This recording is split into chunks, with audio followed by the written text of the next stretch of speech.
Hi, everybody. I'm John Master. I'm the director of the Emory College Language Center, and I'm in the classics department. I teach mostly Latin, but also some ancient Greek.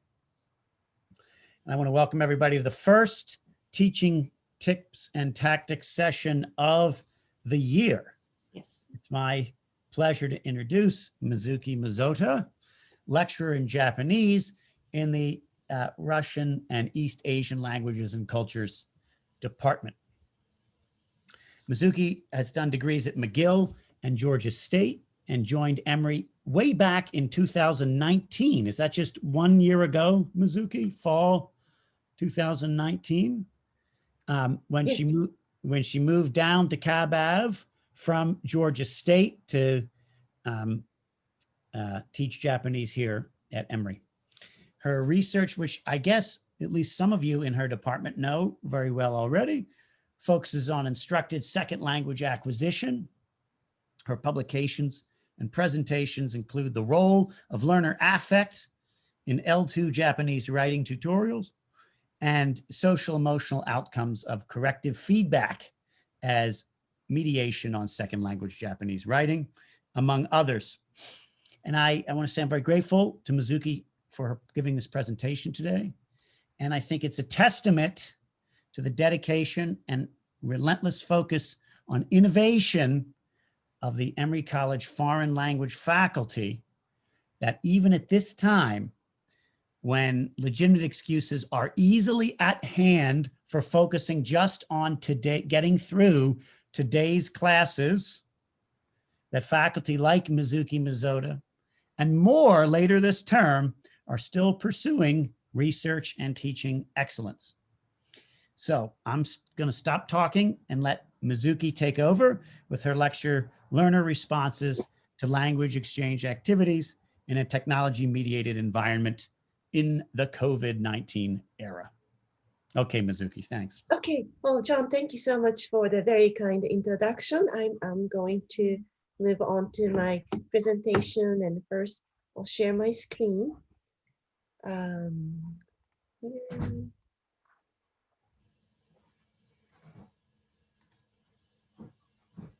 I am also facilitating today's meeting. So just briefly, I wanted to show this to you. I will talk for about 20 minutes, and then there will be a brief question and answer session if you have any questions. Then afterwards, we will move on to small group discussion. Well, we are already small, so maybe we can have 2 separate rooms so that each one of us can share our experiences so far this semester. Then we will have debriefing and John will conclude our meeting. So today's presentation is learner responses to language exchange activities in a technology-mediated environment in the COVID-19 era. And I'll start with my research motivation. This summer, all of us had a wonderful ECOT training. And after the training, there was one question that was not answered. And I really, really wanted to know the answer. And without having some sort of the answer, I felt uncomfortable using technology-mediated online activities. So I conducted a mini action research in my course that I taught this past summer.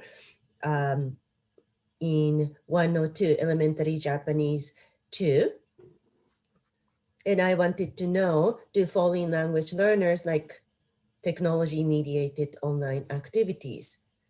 Do they perceive value in such activities? Do such activities motivate foreign language learners to learn the target language? Do foreign language learners have difficulty with the technology?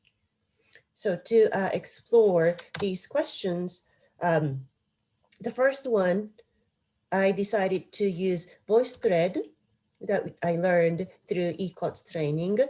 And what I wanted to learn but didn't learn was how do students feel about VoiceThread language learning activities. So I used VoiceThread, and then for the rest of the questions, I used questionnaire to directly ask learners responses or reactions to these activities. And here's the formal research question.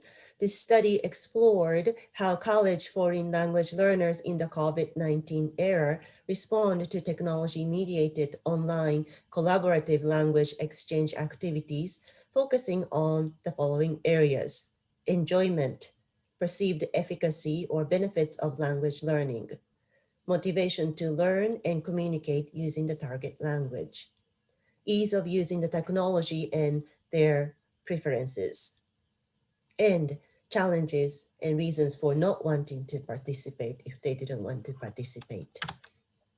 And here is the overview of the methodology. Participants were 10 students from Japanese 102 this past summer. And the language exchange partners were students from Soka University in Tokyo. And these students were in the same class, English seminar students. And there were 5 students. In activity, I created some language exchange activities using VoiceThread.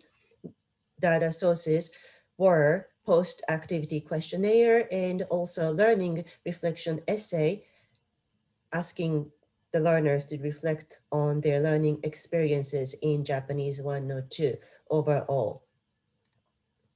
And here's the time frame. In June, I started preparation, consulting with my Japanese colleague at Soka University. We decided the contents of the activities that could potentially benefit both English learners and Japanese learners. And then I wanted to use Canvas that Emory students are very used to. So I created sponsor accounts for Soka University students, which was surprisingly easy. And then I gave them a brief training of how to use Canvas and VoiceThread via Canvas.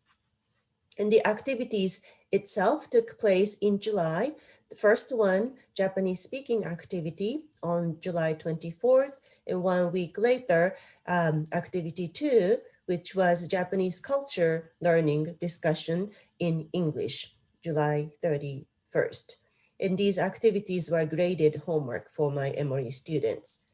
And after these activities were concluded, I gave an opportunity for my students to review activity 1 by making activity 1 listening comprehension questions for the final exam. So students seriously listened to activity 1 VoiceThread. And lastly, data collection was immediately after they did these activities on August 5th and 6th. And let me now talk about the 2 activities. The first one, Japanese speaking activity. For this one, Soka students posted their self-introduction video comments in Japanese on VoiceThread, and Emory students responded by posting their video comments. And second activity was cultural learning activity in English. Once again, Soka students started. One of them represented the entire class and talked about the Japanese hospitality in English using VoiceThread, and my Emory students responded with their video comments.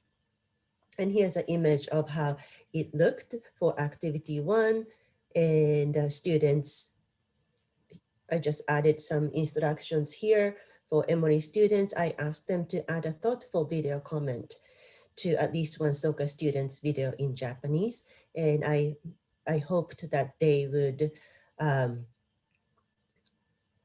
try to become friends with each other. And here you see little faces. And I'm going to briefly show you the video. I know everyone knows VoiceThread, but I just wanted to show you how it looked like. So I'm going to do a new share. And Sarah was amazing. She blurred the faces of the students on the video so that I can show it to you without revealing students' identity. Okay, let's see if it works. There. その時、東京や名古屋に行きました。下船さん、私は There, sorry. これが北海道の地図なんですけど、Okay, so here's one Japanese student talking. Were you able to hear her voice? Yes. Yeah, okay. これが北海道です。見えますかね？この赤 It's い blurred, but the ところが student tried 北 to 海道 be です。東京は helpful この辺にあり to ま my す。 Japanese 北海道はこれあり my ます。 students learning Japanese. So she was 飛行機 drawing で1 pictures, 時間かかりま showing す。 like 1 actual 時間半か items かります。 through 多い時は2 the 時間ぐらいか screen. かります。ちょっと遠いです。 Then アトランタに住ん this でいま one's す。 my student 休み responding. によく料理をしたり、運動したりします。私も抹茶が大好きです。誕生日にこれ抹茶ケーキを作りました。 And she took Japanese students' video as an example, and she was showing actual things through the camera. Okay, so back to PowerPoint slides. And then here is an image of activity 2. I put sunglasses on students' faces so that once again, you don't know who they are. So this student represented his entire class. They made the script together and he spoke representing the class about the Japanese hospitality culture. And then all of my students responded here in English. So that was the activity. And let's move on to the results. Okay. So overall, these VoiceThread activities were received really well by my students. Once again, there were 10 students, and they were students of elementary Japanese too. And for the enjoyment, all of them enjoyed the activities. Blue is agree, red is somewhat agree. So they enjoyed participating in this activity. And then second question, if a similar activity is offered in my future courses, I want to participate. So most of them said yes, but one student said somewhat disagree. And I wanted to find out why the reasons why she disagreed, which I will share towards the end of my presentation. And I gave her a pseudonym, Kathy. So we'll talk about Kathy at the end. And this one comes from one student's learning reflection essay. And today I wanted to share students' voices, which I think tells us something. So I'm just going to read this for you. All the activities we did in class and outside of class were impressive, but personally, the best activity was communication with students at Soka University. I have traveled to Japan several times, but I have never communicated with Japanese students. However, through this activity, I even learned how to communicate with students from all over the world with different languages, and I could understand their culture. So for the student, communicating with college students, Japanese college students, meant a lot. I'm a native speaker too, but Soka students offered something I cannot offer. I'm like my students' mom in terms of my age. So I think it's much more exciting to talk to someone similar to them, so the college students. Another comment from a questionnaire, I enjoyed it. Everyone was very kind, and I felt like I wanted to interact with those students more. It would have been great if we could meet up. So I was surprised that just through VoiceThread video exchanges, my students, many of them felt like they kind of became friends with Soka University students and they wanted to meet in person when it's possible or when it's safe to do so. Okay. Moving on to the next results, perceived efficacy or benefits for language learning. Okay, 8 students said agree it was helpful in improving my Japanese ability. 1 student neither, and 1 person somewhat disagree. So this was Kathy who said somewhat disagree. But overall, they felt that VoiceThread activity was improving their Japanese proficiency. And what exactly skill improved in their perception was listening. Everyone agreed that listening will improve. And speaking, there's 1 person said not improve very much, but most of them said speaking will improve too. And reading was not included in this activity. So I'm not surprised about this.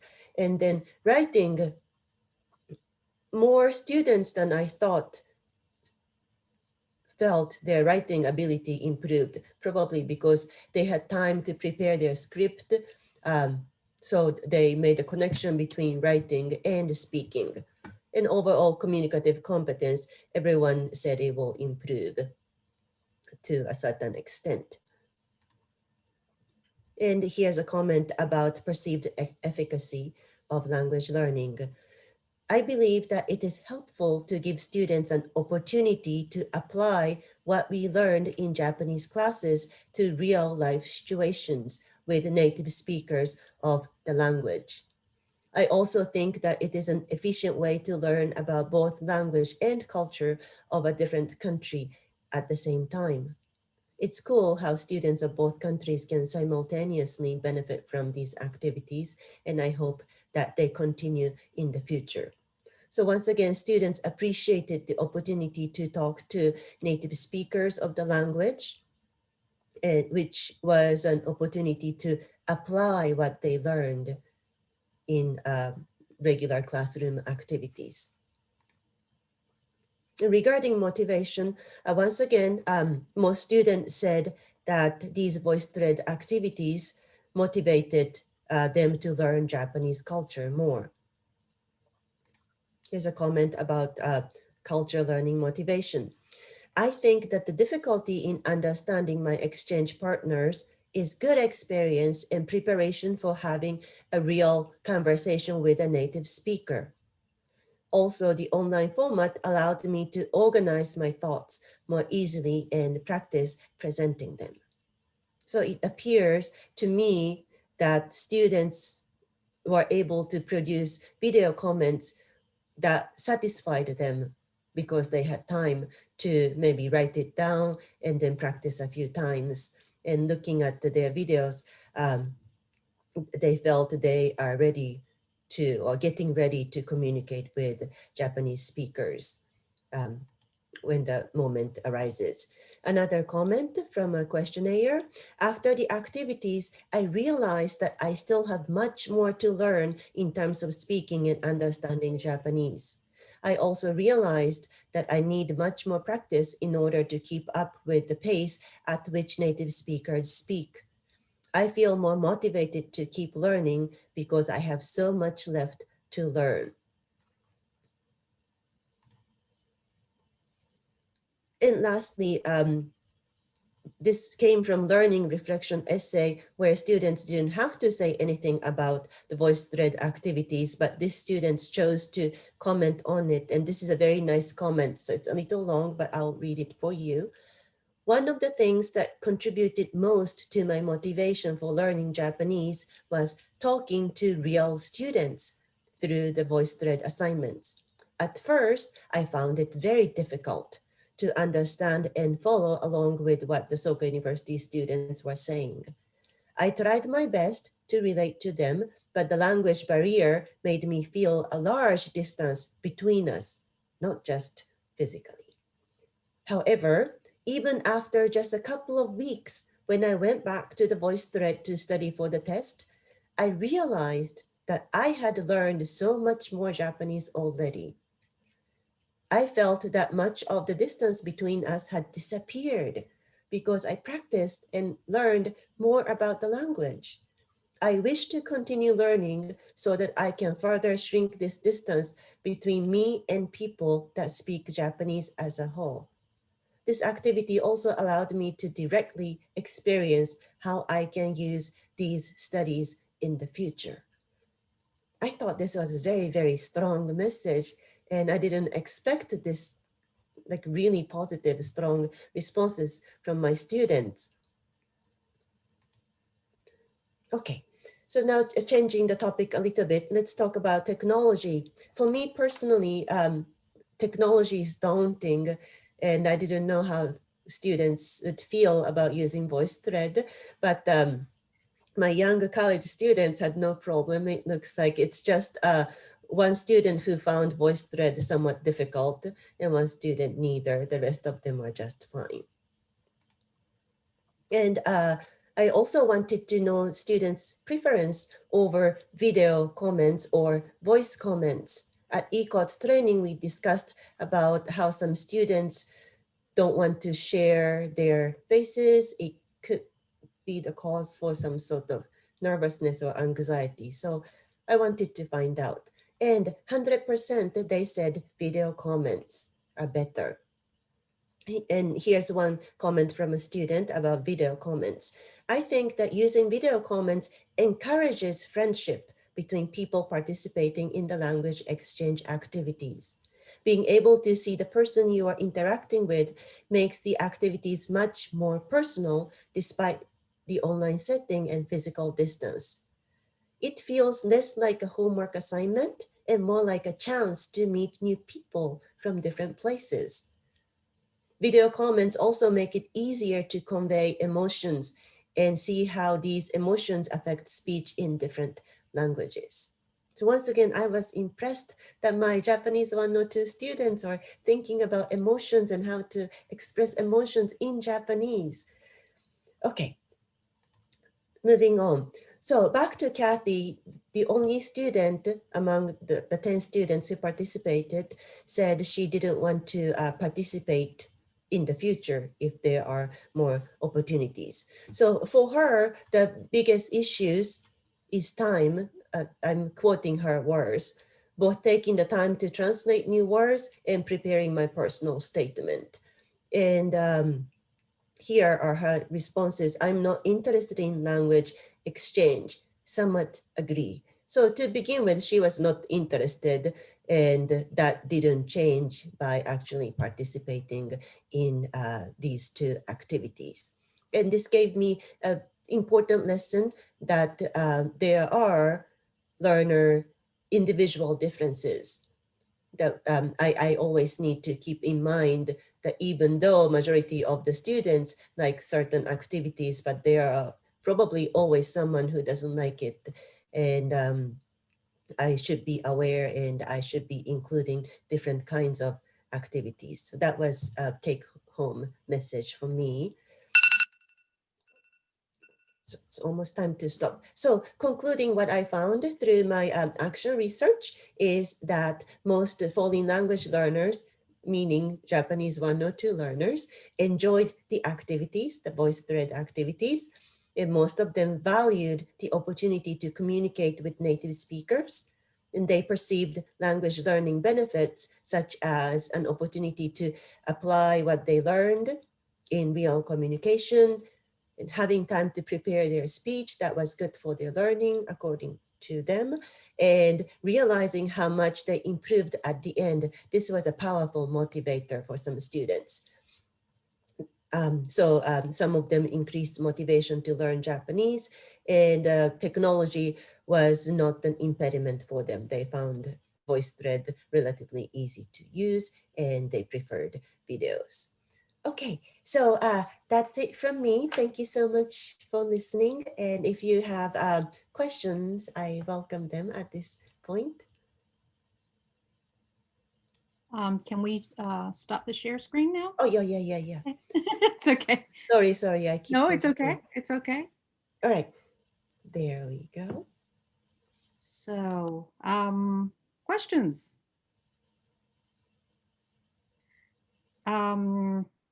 One of the slides shows, okay, never mind. So you have English learners in Japan and Japanese learners. So what are they, what language are they using to communicate with each other? Both? Okay, so I separated the languages. Activity 1, self-introduction, everyone spoke in Japanese, Okay. Japanese only. And activity 2, everyone spoke English, Okay. discussing Japanese culture. And that way, both students were able to practice the language they wanted to practice. All right. And Mizuki, this was, you Yes. literally learned VoiceThread in June in ECOTS, and then we're using it in July for your summer course. Yes. Sarah Wade inspired me about the VoiceThreads. At first, I didn't like it. as I said, technology is daunting for me. And when we practiced in ECOT's class, I was still, maybe the training was in May, I was still grading and under stress, and I felt like, well, I have no time to comb my hair and do the video comments. Yeah. So that's how I felt. But then I thought, I don't know what my students feel. Maybe they are isolated. Maybe they want to meet people through videos. So, so that curiosity and sense of responsibility that I didn't want to do something without knowing how students would react helped me to this little project. Yeah, that's great. Mizuki, did you have, this may have been some of what Jonathan was getting at there, but I mean, we're hearing mixed feedback from faculty in terms of how easy it is to actually deploy VoiceThread, you know, what sort of technical difficulties they may encounter. And related to that, what sort of difficulty students may encounter in terms of, you know, setting up VoiceThread as an assignment within Canvas and things like that. Did you have difficulty with those things, or did it go relatively smoothly for you? For me, I had some difficulties. The part of the difficulty was that there's VoiceThread and it's connected to Canvas, which can be very convenient for us. But at the same time, I didn't understand how they are connected. And my VoiceThread became not accessible to some students because of the deadline I created on Canvas. So there were little things I didn't know, and I discovered when students told me it's not working. I didn't know that I need to click on share button on VoiceThread. I could see it on my Canvas, through Canvas. I could always see my VoiceThread. So I thought students could see it too, but they couldn't. And it was actually one student who told me that maybe you need to click on share. Then I realized that, oh, there's a share button on VoiceThread. So I had small discoveries like that. So as someone who set up the VoiceThread assignments, it was a little bit complicated, at least for me.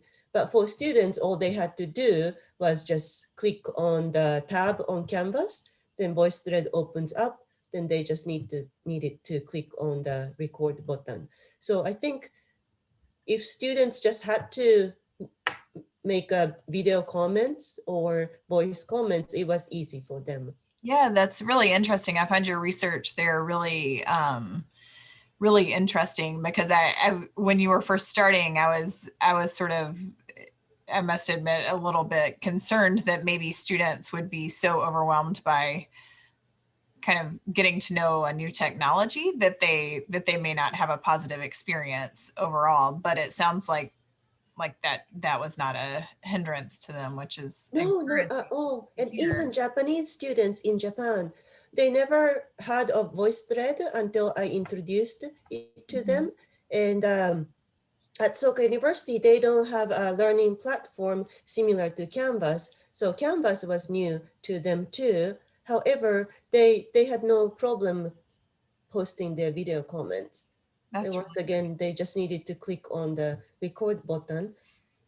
I gave a training to one student using Zoom, and before the training, the student representative, he just read my instructions and he was like, oh yeah, I understood.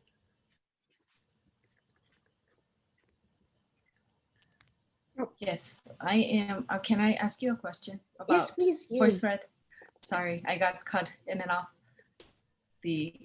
Zoom works weird after 3 or 3:30 in my house.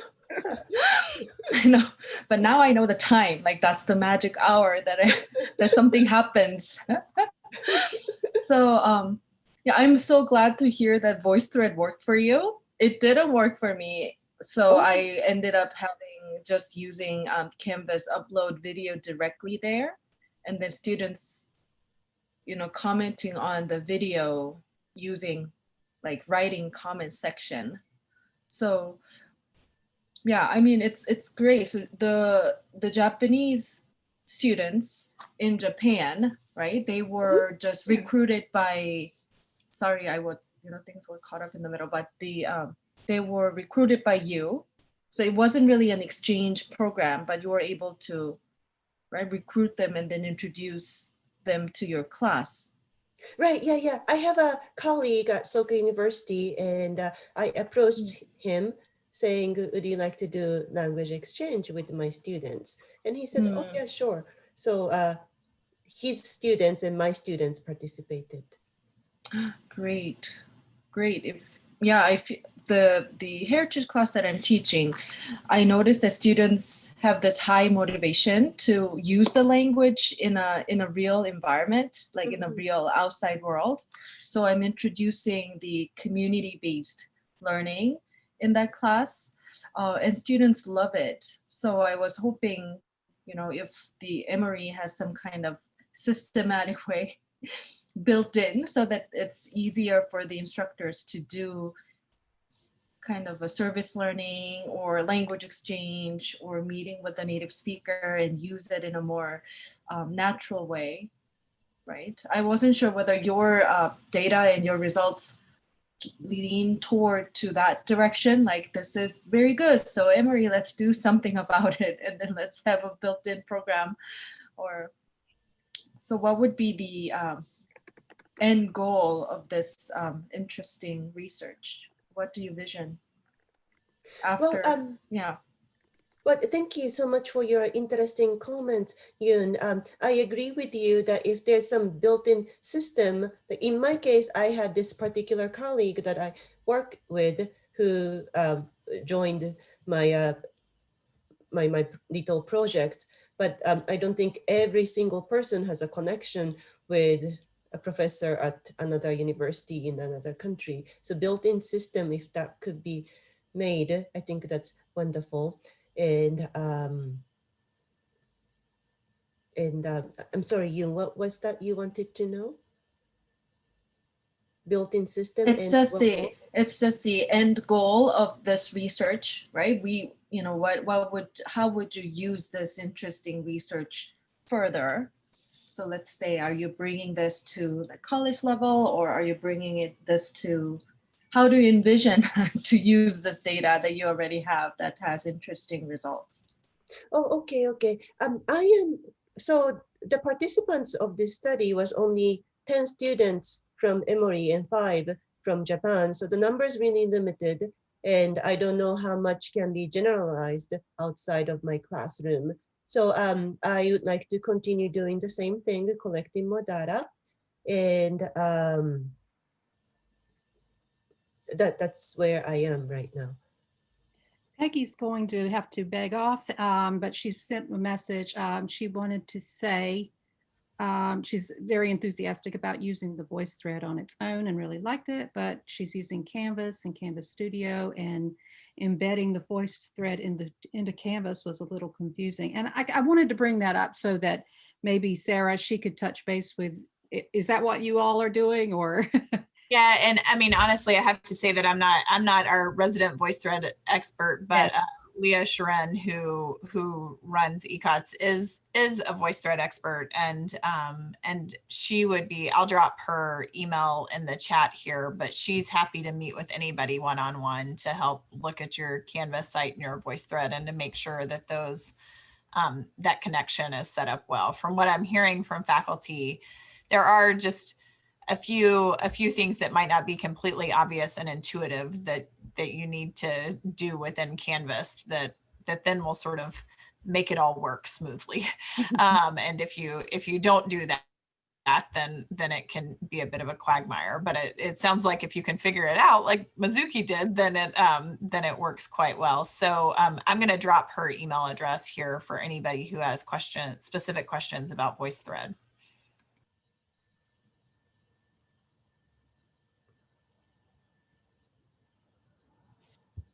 Mizuki, you're using VoiceThread now in however many classes you're teaching this semester too? No, this semester I am teaching a content course taught in English. So that one's not about speaking Japanese. I'm not doing that.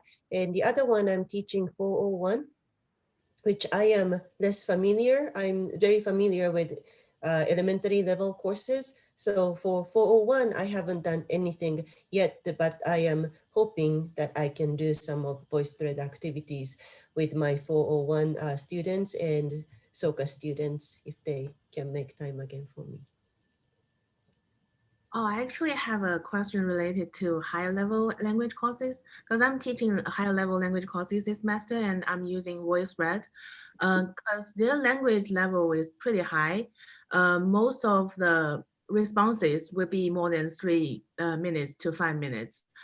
So I just want to ask a very practical question for instructors, like how will you, are you planning to provide feedback to all the VoiceThreads because I use that for every single course, every single lesson, and it actually consumes a lot of time to actually go through all the VoiceThreads and also respond with detailed grammatical and vocabulary usage. So I want to know like your strategy of giving responses to learners. Thank you. That is a very, very important question for us, right? How much feedback we give to our students. What I did over the summer, once again, I had like 10 students, which was manageable to spend time with every single student providing feedback. And I also wanted them to try their best. So in advance, I gave them a rubric, showed them that the quality of the content will be evaluated as well as their fluency and pronunciation will be evaluated. So I used a rubric, gave them detailed feedback. And also by listening to the way how my students spoke, I analyzed their pronunciation and their weaknesses and created a pronunciation lesson too. So I intensively listened to every single person's VoiceThread comments. But once again, that was because I had only 10 students. If you have many students or if you have VoiceThread assignments every week, you may not want to do that. Maybe all of us can jump in and think about a strategy here. Anybody? I'm curious. I'm curious, Mizuki, whether you were doing these solely as, and you probably said it, and I'm sorry, but were you doing these as this is the homework, or is this like an asynchronous lesson within the class? Oh, it was just a homework. Right. Okay. Yeah, would it make sense to provide the students a rubric and the second part of their assignment be to give each other feedback on their VoiceThread comments? I mean, I don't know if that accomplishes the same learning objectives, of course, because the feedback may not be as precise as what you would give them, but that's one approach that I've seen in the past. Yeah, I do peer review a lot, and then I give a detailed page of what they need to do and what they need to look for each peer review. So what I usually do is, if let's say students need to upload VoiceThread or any like assignment every class, then I give them opportunity to change it based on other students' feedback. And then I just look at the final version. So let's say they did it like 5 times, and after 5 times, if they can choose the best one, and then incorporate other students' feedback, and then upload the best one possible, then I only grade that one, so that I don't have to see all the other 5s. Yeah, and then I can actually, students get opportunity to re-listen and revise their homework too. But it's hard. It's very time consuming, I agree. And then for VoiceThread, students respond to other students, right? And if I listen to everything, that one assignment can be like per person, like 5 or 6 different files. So it gets just too much.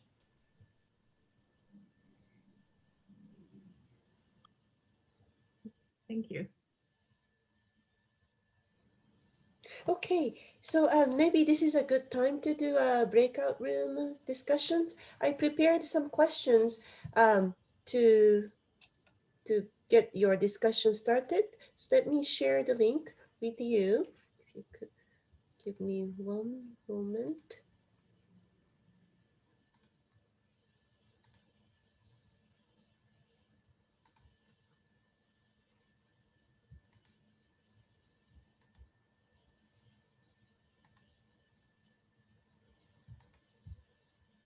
Okay, I am going to send the link via chat.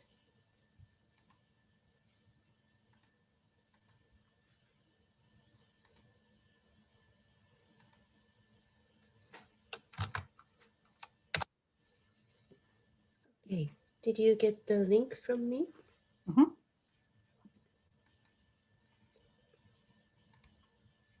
Okay, so I was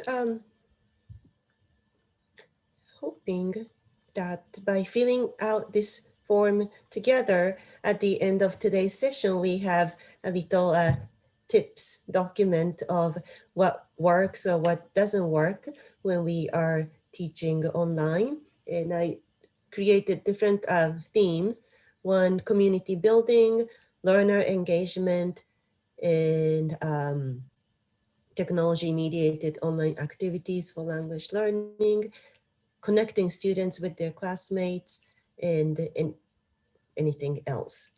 All right, so we came back to, thank you so much, Sarah, for taking care of the breakout rooms. That was fun. Fun to learn.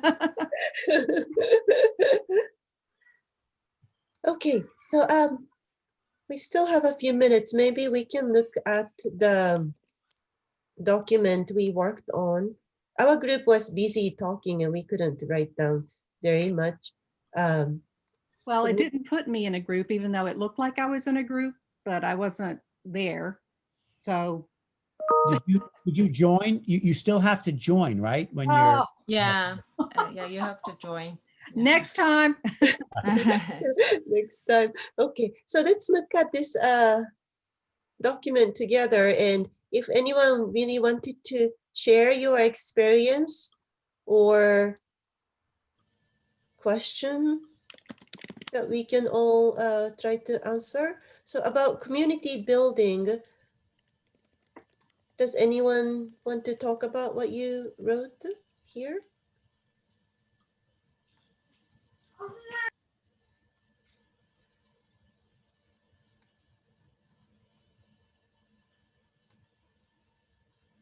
Okay, well then I'm going to read this. Google Slides self-introduction. Oh, with pictures. Oh, this sounds like a fun activity. And ineffective. Okay, we need to know that too. Video introduction as an assignment and then peer review. This was less Okay. effective as you could watch only. Yeah, I wrote that. Oh, So okay, for me, video instruction, because VoiceThread didn't work for me, I generated an assignment that students can upload their video instruction, and then I assigned a peer review. So each student can watch like 2 or 3 students' videos and then comment on theirs, right? But this was good, but also not really. It was less effective, I felt like, because students could only see like limited number of students, and then I used it in my class that I had 25 students in, so it's just hard to know everybody. Right. Just knowing 3 of them, so I felt like it was limited. But maybe if I can use VoiceThread, it will work better. But Google Slides self-introduction was good in a sense that, they took their pictures and then they could like put stickers or whatever on their slide. And I prepared same questions. So in one class I used those 4 questions using Google Slide. The other class I did with the video instruction, but the quality of the answers were not that different, like in video versus like writing. Oh. So, but for Google Slides, everybody could see everybody's answers. So it felt like it worked better. And then we could always go back. So actually students actively use it to find group members right? They could go back to the slide and then see and read, you know, what kind of snacks that they liked, and then they kind of matched in that sense. So it felt effective. That sounds like a great idea. I might try this in my next class. Video introduction with no. Which one? That Google's nice self-introduction. Okay, thank you, Yun.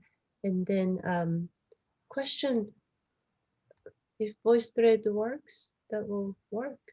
Okay. Would anyone like to expand on this question? If it was important to somebody?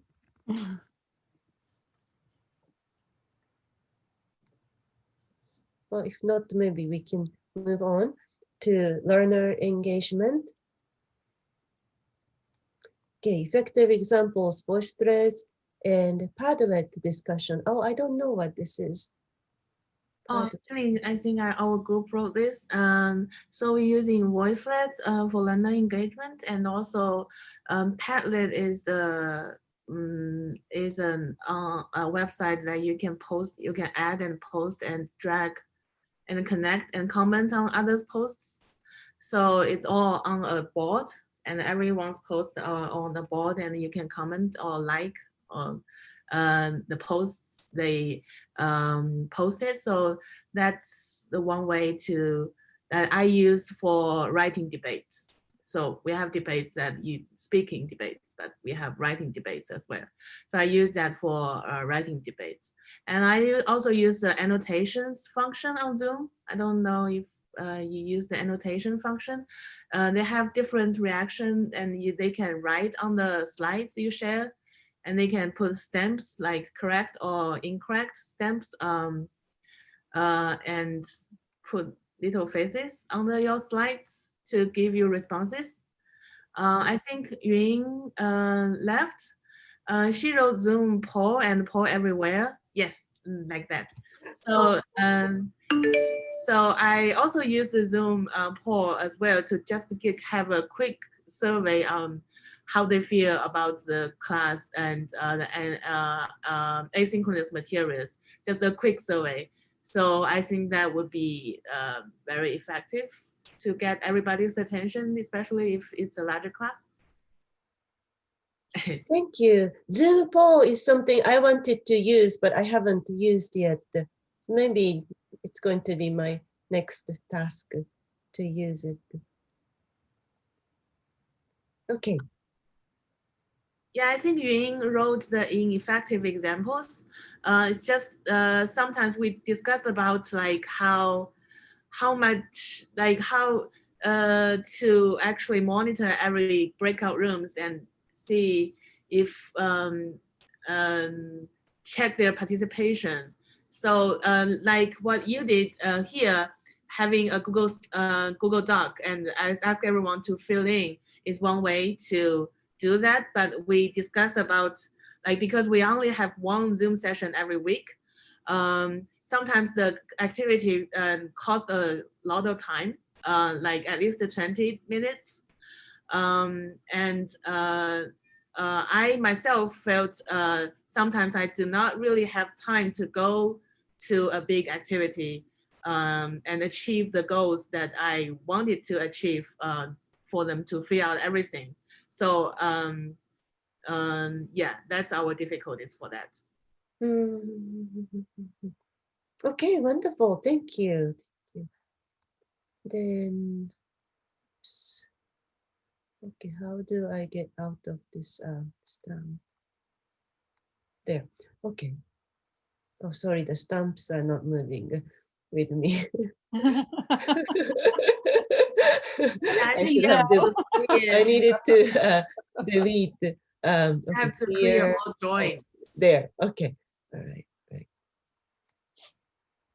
Okay. Connecting students with their classmates.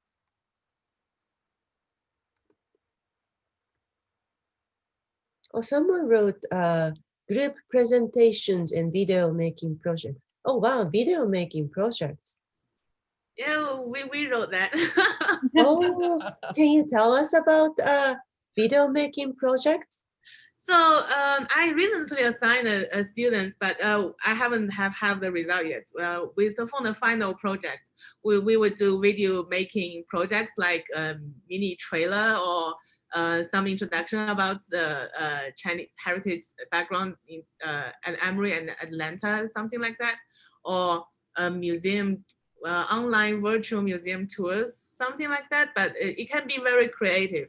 I think students are generally more creative than I expected. So they come up with pretty good things. And I did the group presentation with them. And I think they were really impressive to find videos, find the short, fun things to do and to introduce. I think they work really well together, in a group. Like outside of the class to prepare for the presentations. Well, that sounds very interesting. I would like to see your students' videos when we have a chance. That sounds like a very exciting project. Okay, and then in our group, we had a question, is it good to use breakout rooms often? And someone responded to us, I feel like only when I can monitor it. So whenever I use breakout room, okay.